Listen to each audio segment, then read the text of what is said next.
come, whoever you are, wanderer, worshipper, lover of leaving. Ours is no caravan of despair. Come yet again, come. Come, come, whoever you are, wanderer, worshipper, lover of leaving. Ours is no caravan of despair. Come yet again, come. Good morning.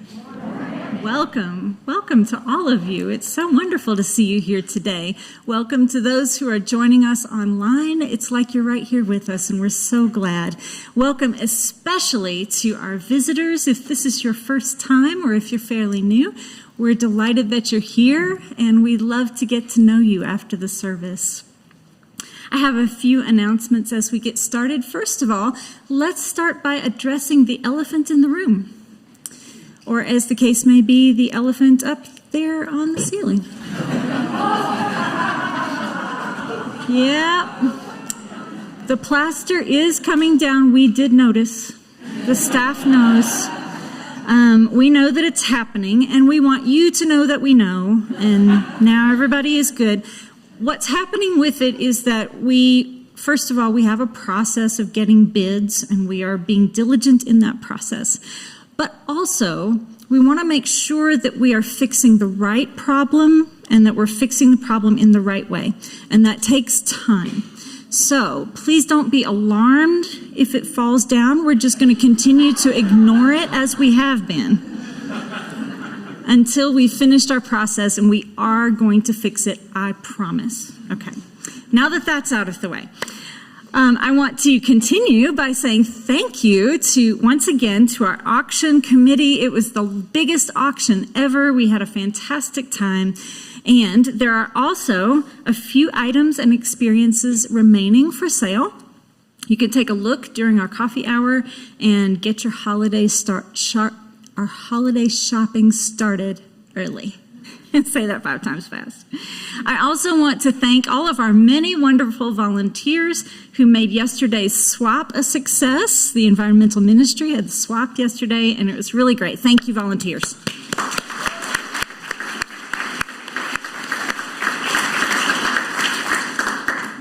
Now, we do have a couple of social justice opportunities. First, there's a time-sensitive opportunity for taking action on Great Salt Lake through a letter-writing campaign to stop a group of lawmakers from purchasing land on the Bear River for the construction of a dam. I know. Really? Okay. Please stop by the environmental ministry table to learn how you can help stop it. Second, our Social Justice Steering Committee is sponsoring a Make a Holiday stocking stuffed with toiletries for our unsheltered neighbors. You can purchase the needed items off the list, as many as you like. The list is available in our Torch newsletter or on the website. You can drop them off in the bins right outside the little chapel. And then, you got 1 week. November 26th is when we need all the items, so put it on your list for this week. And then during Teams Night on November 28th, we're going to stuff the stockings so that then we can distribute them through our local nonprofits. Thank you for participating in that. Once again this year, our caring team is hosting a Friendsgiving dinner here at the church on Thanksgiving Day, 1 o'clock. You can bring homemade or store-bought dishes to share, and there are also opportunities to help with setup and cleanup. Please email the caring team or stop by their table in Elliott Hall to let them know you'll be coming so they can get a good head count. Now, a few weeks ago, as we lifted up here in worship, a busload of volunteers went up to southern Idaho to help plant trees near the Bear River. And today, during our coffee hour, we are inviting you to stay and celebrate that work with cake and mimosas. Yes, right? We are happy to welcome representatives from the Northwestern Band of Shoshone Indians. Maria Moncour is here. They're happy to join our celebration and also answer some questions about the work that we did. And finally, I invite you to join me in welcoming to the pulpit our lay minister for this morning, Oswaldo Ponce de León. I'm so excited to hear what you're bringing today. That's all the announcements I've got. Now we're ready to begin our worship. Today I light the chalice with these words by Katie Gelfand. We light our chalice as a symbol of gratitude as we celebrate the abundance of our lives together. In this sanctuary, we harvest bushels of strength for one another and offer our crop with the hands of compassion and generosity. In the authentic and gentle manner of our connections, we cultivate a simple sweetness to brighten our spirits. May we be grateful for the ways we nourish and uplift each other, for it is the sharing of this hallowed time together that sustains us.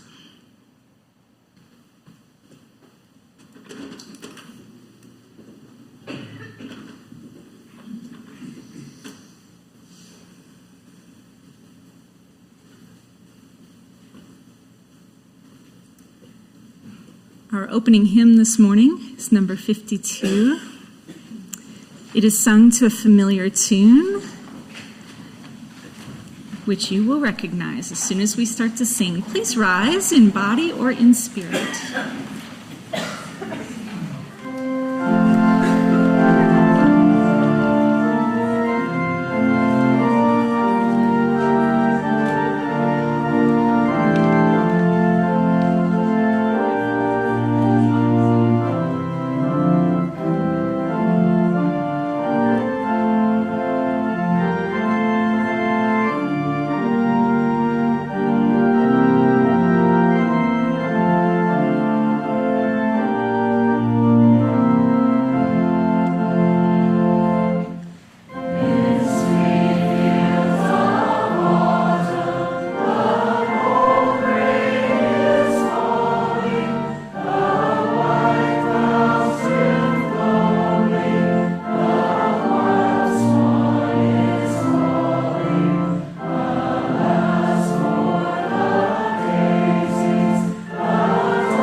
Good morning.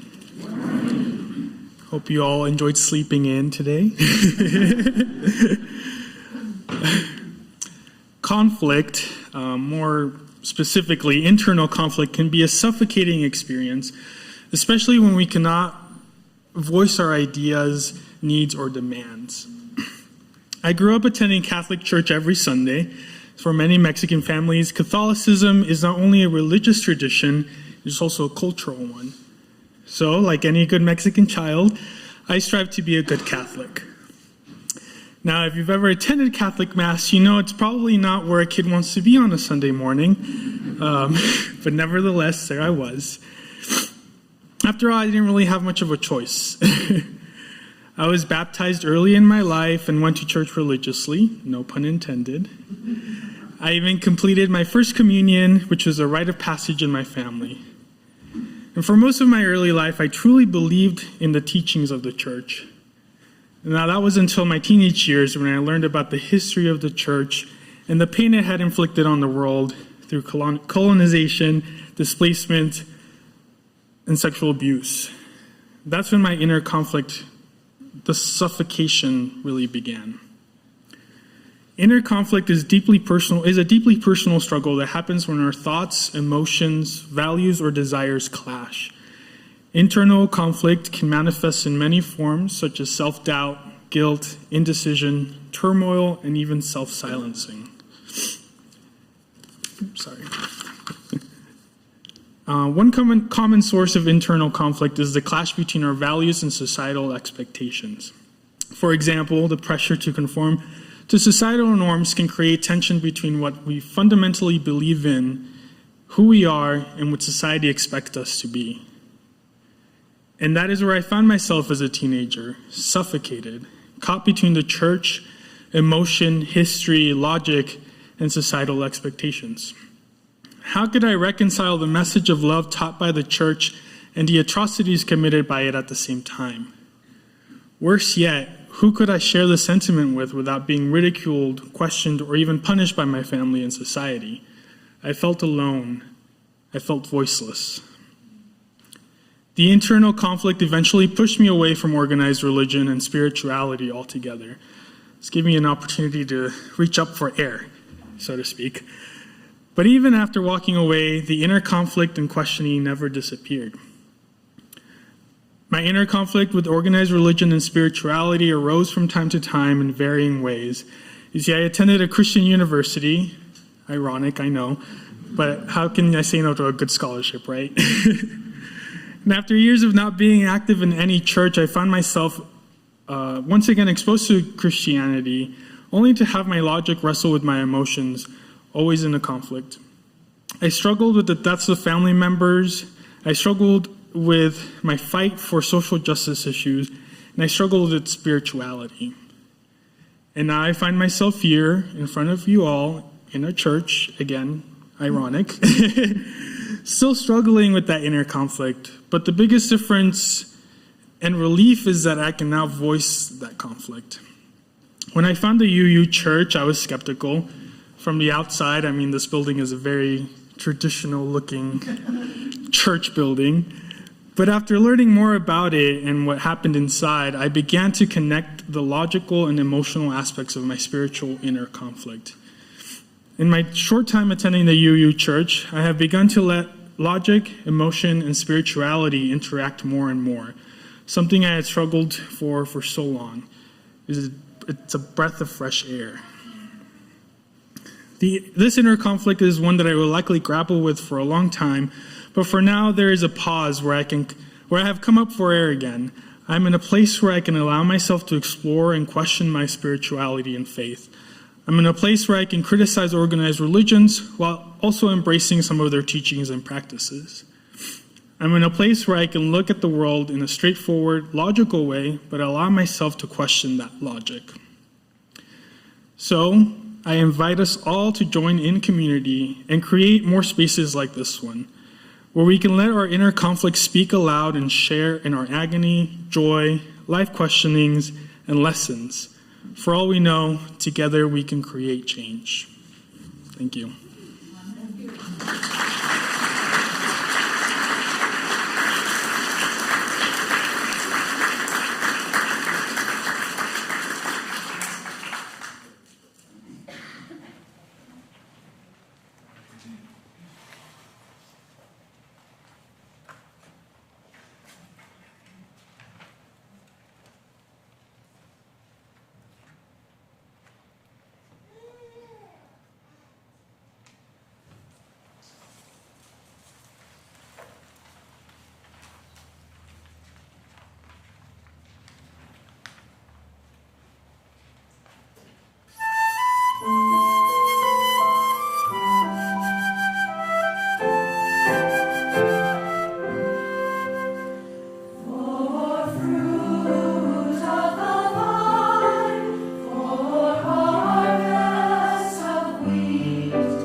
This morning, I bring you a reading from one of my ministry heroes, the Reverend Dr. Howard Thurman.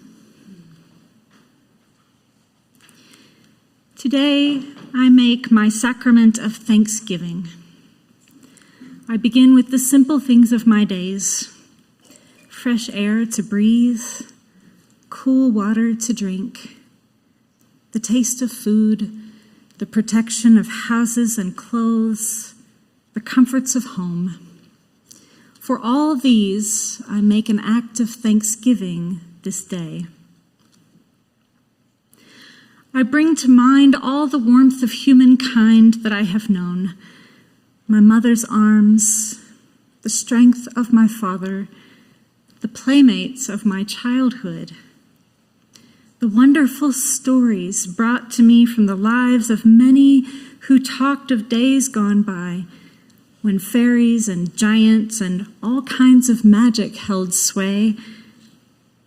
The tears I have shed, the tears I have seen, the excitement of laughter and the twinkle in the eye with its reminder that life is good. For all these, I make an act of thanksgiving this day.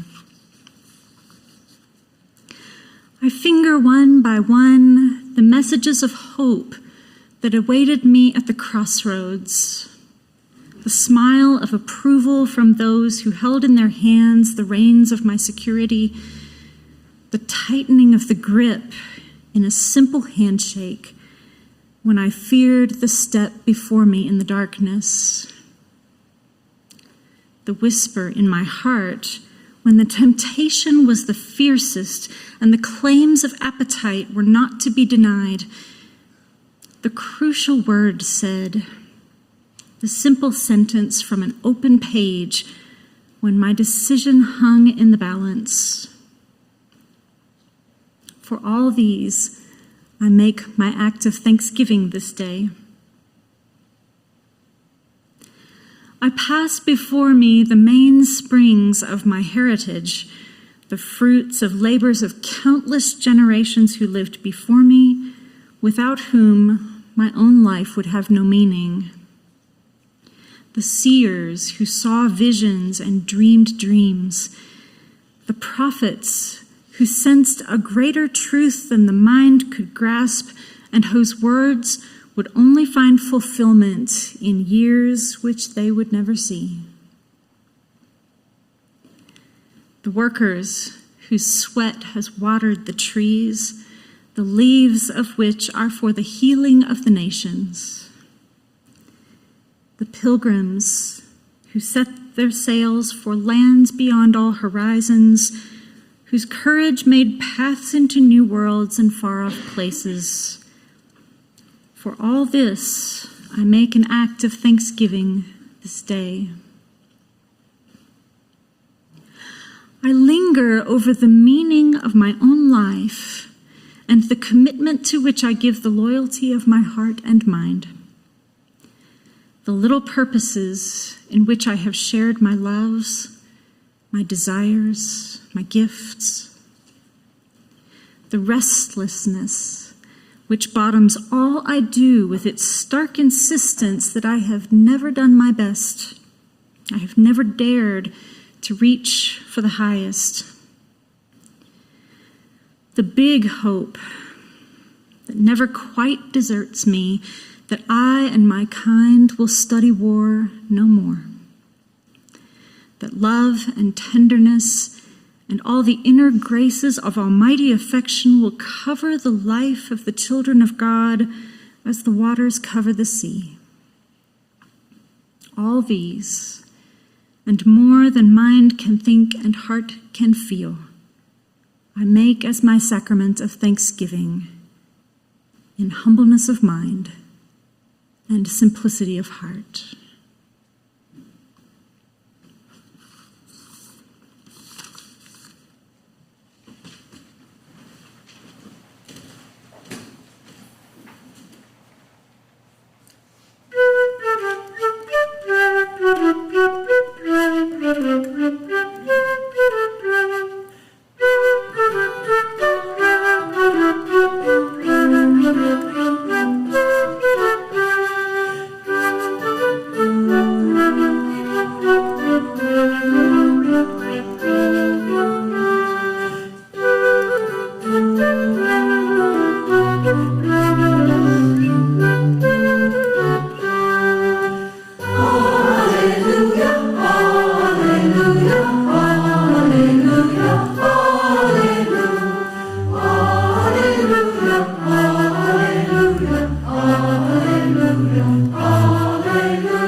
this precious day,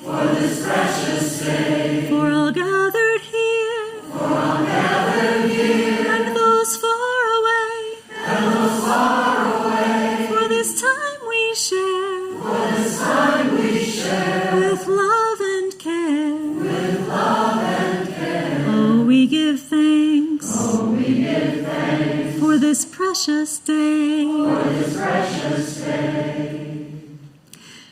First, let me thank the choir for their beautiful music. They're going to duck out, but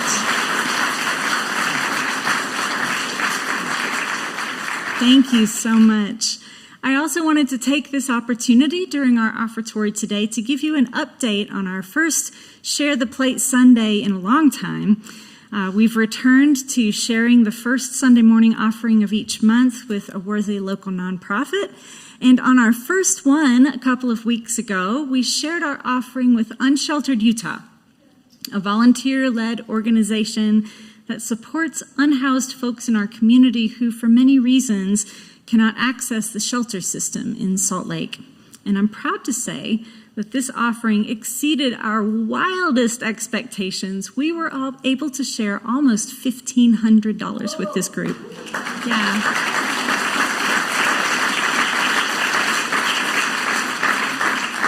Y'all did that. This is the power of a generous community that believes in what it's doing and wants to make a difference. Thank you so much for your unbelievable kindness. Now, we'll be doing this on the first Sunday of every month, so be ready in 2 weeks when we come back to you again. Today is a time for your ordinary, extraordinary generosity. So as the plates are passed around, please consider a gift to our church community, and please share the gift of your presence with those around you.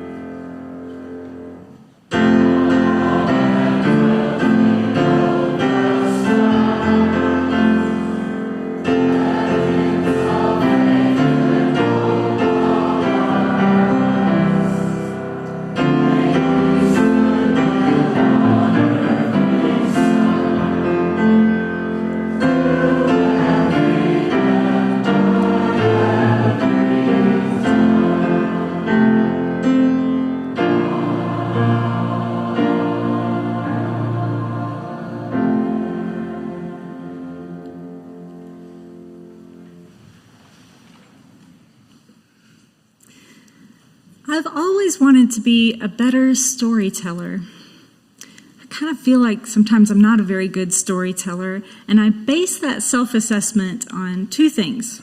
One, the amazing storytellers that I've had the privilege to know and hear, people who really do know what they're doing, and against whom my own paltry skills pale in comparison. And two, the humbling years of raising a child who in his younger years would often look up at me and say, "Tell me a story." And I would find myself tongue-tied, suddenly unable to think of a single good story I'd ever heard, and reaching for a book as he rolled his eyes in disappointment. He didn't want me to read him a story. He wanted me to spin him a yarn, a task to which I always and still feel utterly unequipped.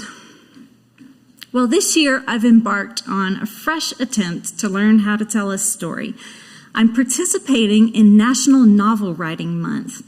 It's a celebration of the amateur writer and the process of writing for pleasure. It's often shortened to NaNoWriMo, or just Nano. And the goal is to write 50,000 words of a first draft of a novel in a month. That is a lot of words, although the average novel is 80,000 words. The aim is not to get published, although a handful usually do. The aim is just to build a habit of writing, to write all the words, even if they're bad, and to enjoy the process of creating a story. This, too, is a humbling experience. For one thing, I'm way behind on my word count, as November has proved to be a little bit busier than I anticipated. But I'm also kind of stuck. I've introduced the plot and the main characters. I've created a setting. I've brought my characters through their first decisions and come to a major turning point where another whole cast of characters will be introduced. And I haven't figured out what's going to happen when these two worlds collide. But more than that, I'm starting to think bigger about my story. What am I trying to say? What do my characters stand for? What is the message that I'm trying to tell the reader? And how can I be sure that the message I want them to read is the message that they do read? The Native American author and lecturer Thomas King wrote one of my favorite books called The Truth About Stories.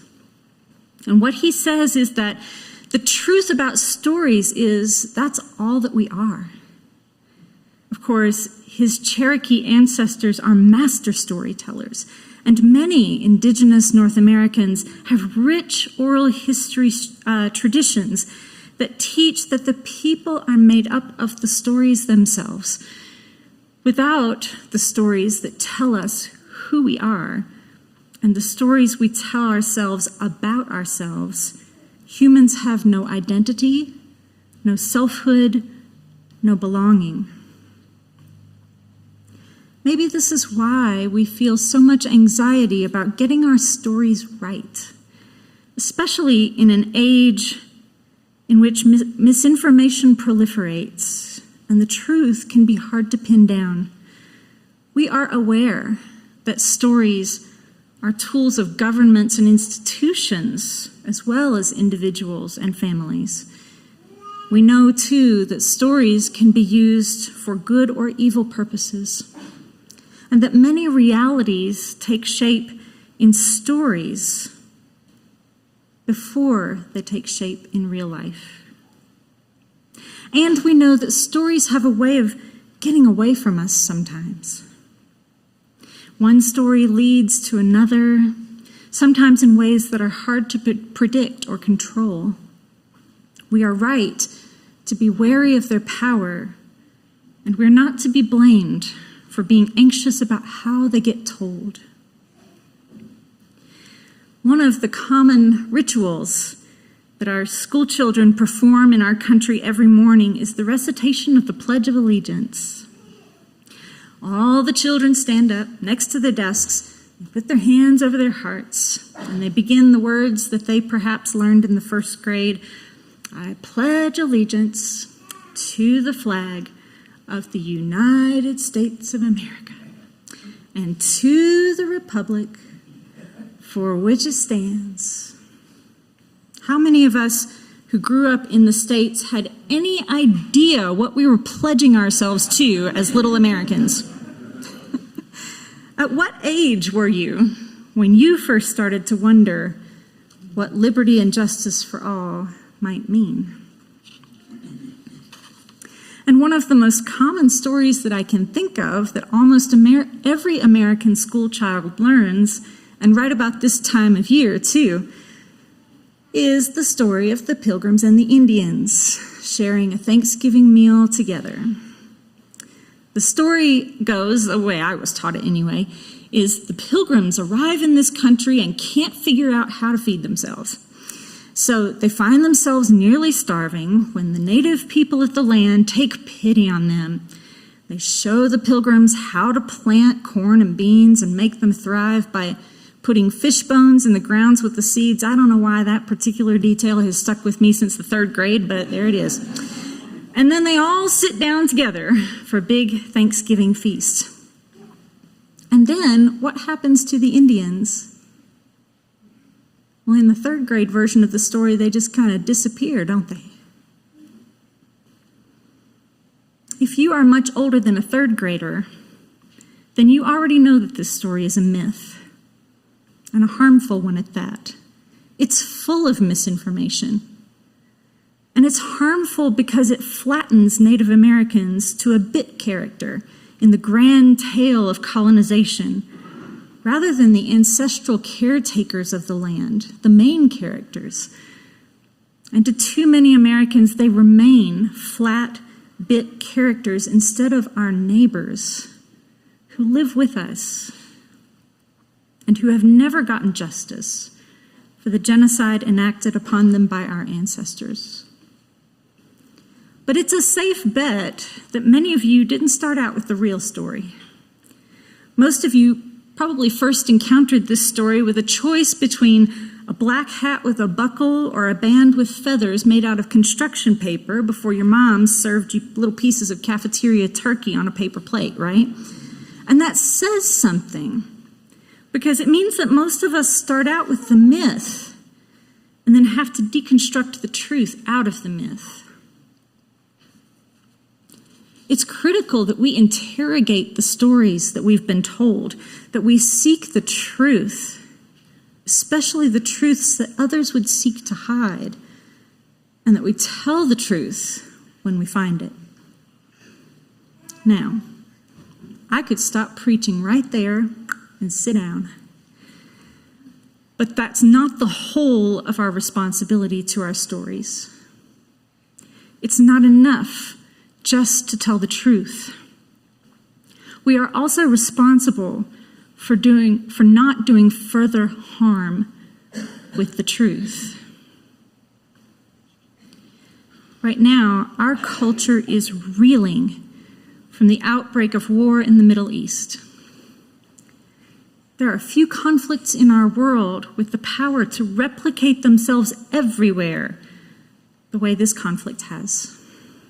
For everywhere you look, the battle is being fought. Which side is right?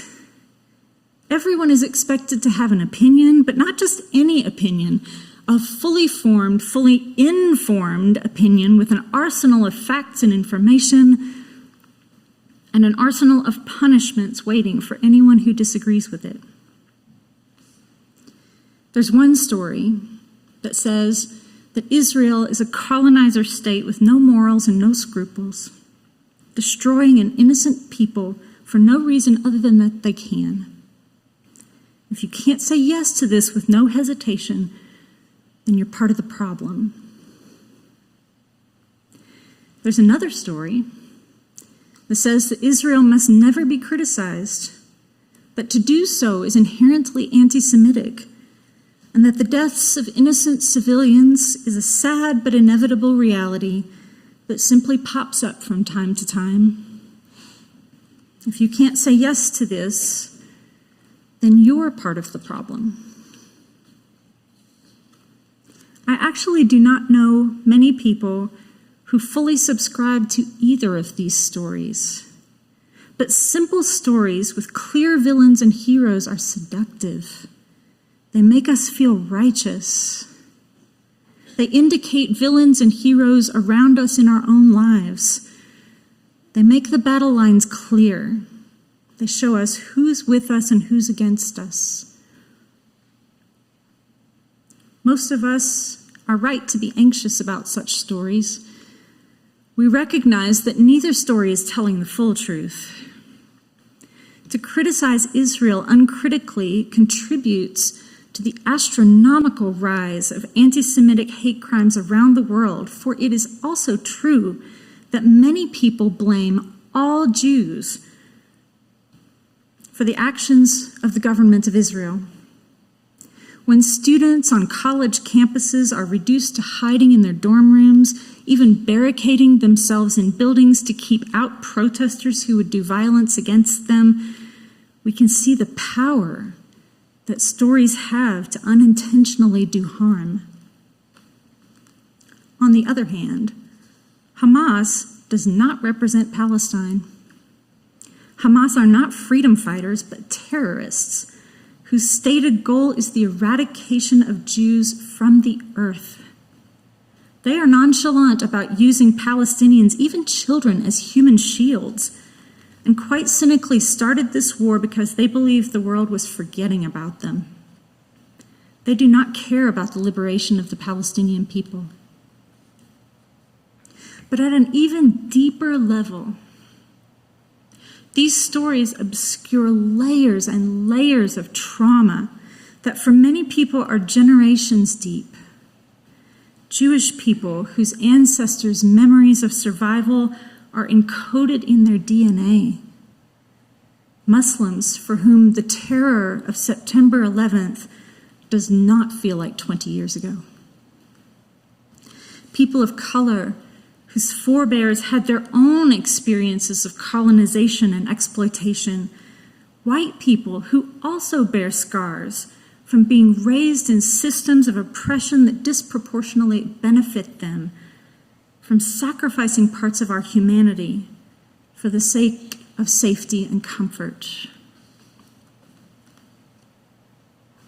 Many of us are caught in the middle, knowing that these stories have the power to do immense harm, sometimes to people that we care about deeply.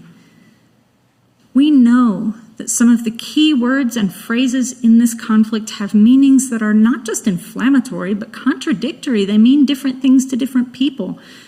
We cannot know if words like Zionism or genocide will be heard in the spirit in which they are uttered, and getting it wrong can destroy relationships permanently, relationships on which peace ultimately depends.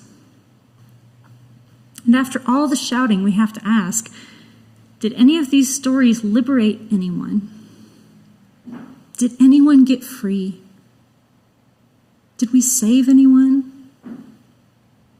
And yet, to say nothing, to turn away and pretend like nothing is happening, feels like the worst thing we could do. Especially in a week when we are supposed to be giving thanks for our blessings. Especially at the start of a so-called season of peace, which kind of sounds like a cruel joke right now. I wrestle with some of the same questions here as with my little novel. What am I trying to say? What does my character stand for? How can I be sure that the message I want people to hear is the message that they do hear? And what is that message anyway?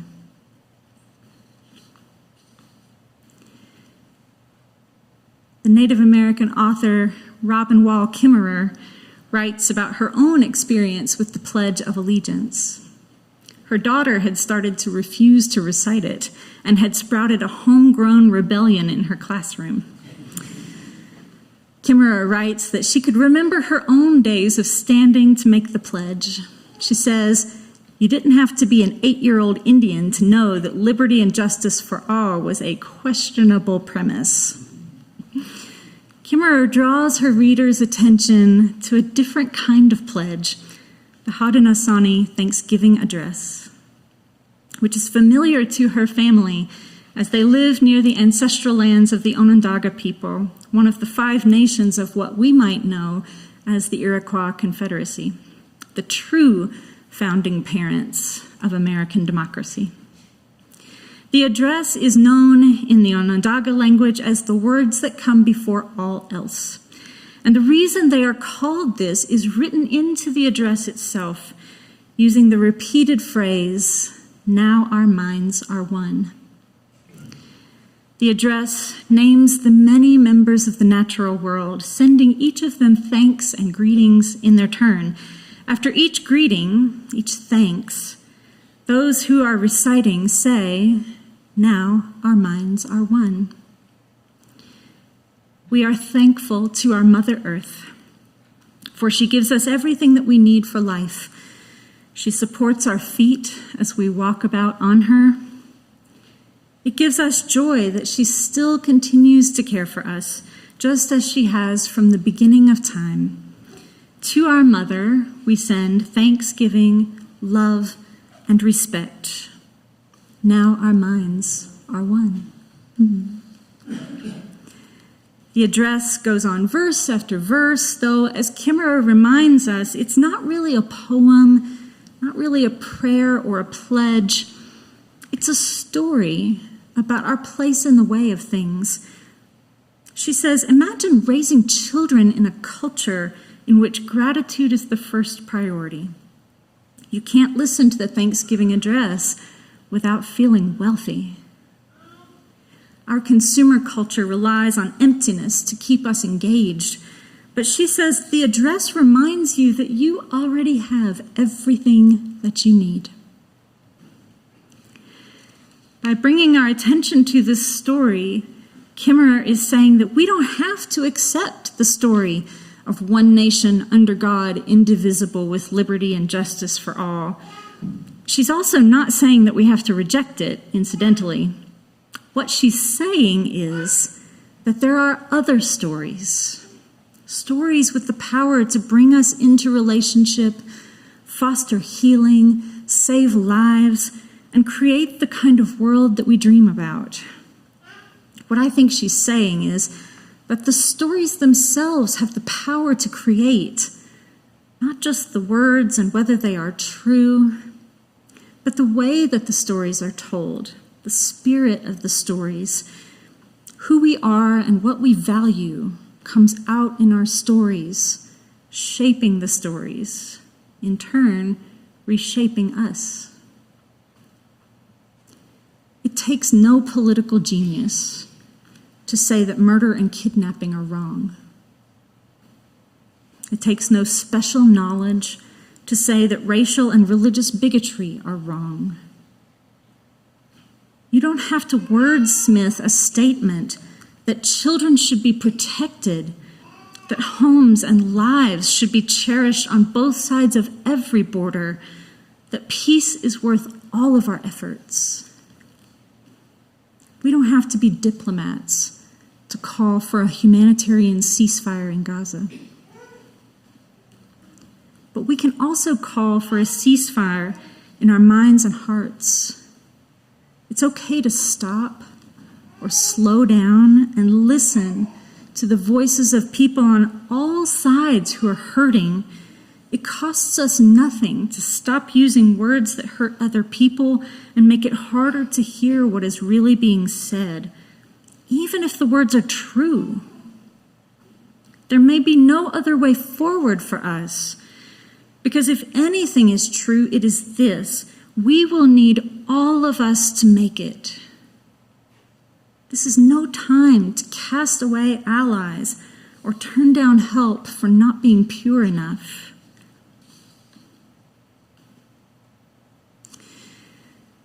What a strange place we find ourselves today, holding both grief and gratitude. How can we celebrate Thanksgiving when we are surrounded with grief? Well, humanity will always depend on the land for survival, even if we are not always aware of how dependent we are. And so I think we will always need celebrations of Thanksgiving at harvest time. I don't think we should get rid of Thanksgiving. I think we just need to commit to a new story. A story that is big enough to hold all the truths, the grief and the gratitude, the history and the future we are creating together. Let us build stories that tell about the kind of world we want. Stories of peace told peacefully. Stories of justice and healing told without doing further harm. Stories of gratitude and grace told graciously and gratefully. Now our minds are one. May it be so. Our closing hymn is number 163. I invite you to rise and sing with me once more.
Please be seated.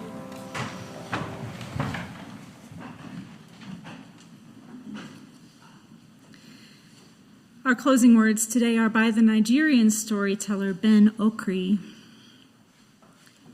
In a fractured age, when cynicism is God, here is a possible heresy. We live by stories, we also live in them.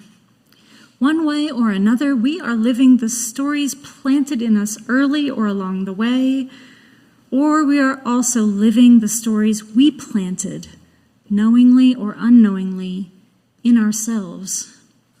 We live stories that either give our lives meaning or negate them with meaninglessness.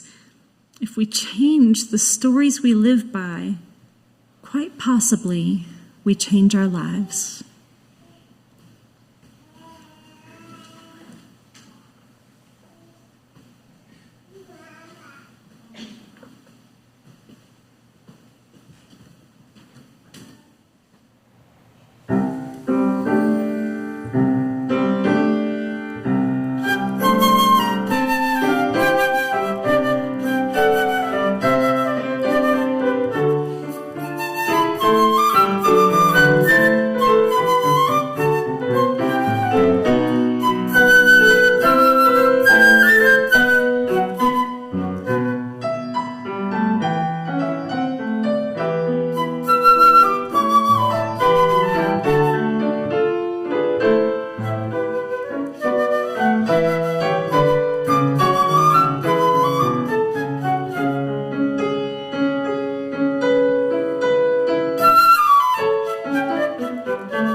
Nick Anderson on flute, thank you so much for being with us.